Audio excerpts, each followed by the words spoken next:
Work from home ആണ് എടുക്കുന്നതെങ്കിൽ നമുക്ക് ഡിസ്ട്രാക്ഷന് സാധ്യത വളരെ കൂടുതലാണ്. കാരണം ഒരിക്കലും നമ്മളെന്താ ചെയ്യുന്നത് എന്നുള്ളത് നമ്മുടെ വീട്ടുകാർക്ക് പോലും ചിലപ്പോൾ മനസ്സിലായിക്കൊള്ളണം എന്നില്ല. നമ്മുടെ ഫാമിലി മെമ്പേഴ്സിൻ്റെ മറ്റു പല ആവശ്യങ്ങളും നമ്മളതിന് ചെയ്തു കൊടുക്കേണ്ടി വരും. ഒപ്പം നമ്മളുടെ എംപ്ലോയറെ നമുക്ക് സാറ്റിസ്ഫൈ ചെയ്യുകയും വേണം.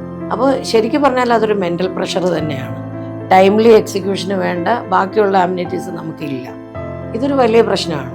ഇത് എംപ്ലോയീസിനെ സംബന്ധിച്ചാണോ പ്രശ്നം എന്ന് ചോദിച്ചാൽ അതിനേക്കാൾ അഫക്റ്റ് ചെയ്യുന്നത് ഫൗണ്ടേഴ്സിനെയാണ്. ക്വാളിറ്റി മെഷറബിൾ അല്ല. നമ്മളൊരു വർക്ക് ഫ്രം ഹോമിൽ ഒരു എംപ്ലോയി ഇരുന്നാൽ അവർ ഇത്ര സമയം വർക്ക് ചെയ്യുന്നുണ്ടോ എന്നുള്ളത് നമുക്കറിയാൻ പറ്റില്ല.